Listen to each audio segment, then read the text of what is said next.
Absolutely delighted to do our awards. We've got 2 awards here, and they are fantastic awards. If we just quickly see the next slide, please. I think we should have a slide up here. So these are some of our previous winners from 2018 and 2019. I think we've got Trevor here in the room. But we like acknowledging people who are making a difference, like in our theme, the ChangeMakers, and this gives us an opportunity to do that. So we're going to have 2 awards. We're going to do some Q&A as well with the award winners, and I'm going to quickly introduce our first one. So he's been promoting Uganda for the last 20 years. He founded the Great Lakes Safari, one of the largest tour operators in the region.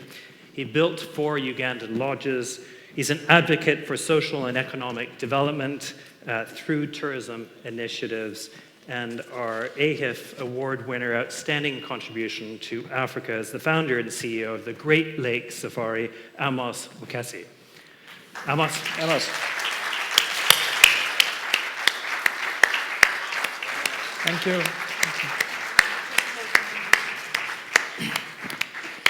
Amos, congratulations. I'm going to let you two have a little chat, and then we're going to do an award. Okay. Are you mic'd up? Are you mic'd up Yeah, already? I am. Oh, excellent, excellent. Yes, I think we need to find a little bit about your backstory, because your backstory is, in a way, ridiculous. It's just, I mean, from the humble beginnings that you came from. So let's just go through a little bit about that, okay? Not a typical career path. You, as a child, were from a very poor family in Uganda in the 1970s, which was a tricky place to be in, right? Yeah, 1973, that's when I was born. Can I go ahead? Yeah, tell me. First, I want to thank you for this privilege. Last month, I had 2 days where I just sat and shed tears. And if you've not been, if you don't know me, you've not been me, you don't understand me. So I was just thanking God that I have this opportunity. I was born in 1973 in extreme abject poverty. Idi Amin had taken over the country. For the guys who are older knew that. And the whole economy had died. And my parents were extremely very poor. I mean, Salvation Army went to my village to look for the top 2 poorest families to pick 2 boys. And thank God one of them was mine. I wouldn't be sitting here today. And so 1983, I was taken to, by 10 years I'd never gone to school. 1983, I was taken to a children's home for 13 years of my life. Just stop there, because even at 10, what's fascinating is, at 10 years old, you had never seen electricity, you'd never seen electric light, is that right? Never, yeah. You'd never driven in a car? No. And you'd never worn shoes? You did your background. I'm doing my research. Yeah, it's interesting, man, yeah. Now, I remember my first day when they told me in 1983 that I was going to walk 15 kilometers to where a pickup came to pick guys 3 times a week. And I sat in the pickup. And for the first time, I saw trees running. I didn't think the trees, if you don't understand this, the memory is very... So I arrived at Salvation Army Children's Home at 5 p.m. That was a very challenging day. So I've seen trees running. I didn't compare it to the car running. I arrived about 7 o'clock, just close to 7 in the children's home. And a young kid, 5 years, comes and touches the wall and light comes on. I was shocked. Then I wait for him to go out. I touch the light. I touch where we had touched. And light comes on. I took off just in case I thought if they find out it's me, I'll be in trouble. So yeah. There you go. So then you did get an education, but by your own admission, you weren't the best student in the room, were you? I think that's normal. Yeah, I failed in school. I failed. And then I did lots of sports. I did acting. I did leadership. Lots of things that took away my attention from school. So out of all the leaders in school, I failed completely. No institution would take me. And I remember praying to God and said, God, you gave me a chance to go to school in 1996. That was 96 May. If you give me another chance, just one chance, I'll put in as much effort as I can. And so the end of May, a Canadian doctor comes home and says, take that guy to do a certificate in tourism. So they put me on the bus to the city for the first time. And I just gave it all. I still give it my all. Yeah, I still do. So let's jump ahead. And you worked for a couple of companies, I think tourism companies first, or 3 or 4 actually. Yeah. And then you, with the $200 that you had saved up, you started the Great Lakes Company, Limited. Yeah. And your office was under a staircase. That was my second office. That was your second office? What was your first office? In a briefcase. No. In a briefcase. Yeah. No, I started out as, when I finished my 9 months of a certificate, I knew nobody. Nobody knew me. So I started out as I worked about 200 offices, and I began out as a cleaner. So I was earning $10 a month. After a year, I became an office messenger, taking stuff to the post office. At that time, there were no emails, so if you had to do a fax, I'm the guy who used to go to the post office and clean the office and get the keys. By that time, my salary had improved. I'd gone to about $12, $13. I lived in a slum room. And so my third job, I became a trainee tour guide, and I was earning $1 a day. So if I worked for 10 days, I had $10. But Uganda has a lot of food. All I needed was $1 to pay for a small little room and survive. So you started the company, Great Lakes Safari, but even that didn't go that well at the beginning. And you had a major break because you had an editor from the Washington Post. Is that right? Yes. What happened? But first, I must say that when I became a tour guide, I was shocked at how people were so impressed about my country. People would say, we've traveled the world, we've not seen a beautiful country like this. Go and see the mountain gorillas, the chimpanzees, see the big five, and these things that I took for granted, the River Nile, Lake Victoria, world's largest tropical lake. These things didn't mean much to me. But the more I saw tourists at the airport shedding tears and say, this is the best experience they've got, I started appreciating my country, and I thought, I shouldn't be poor. And every tourist that I took out was happy.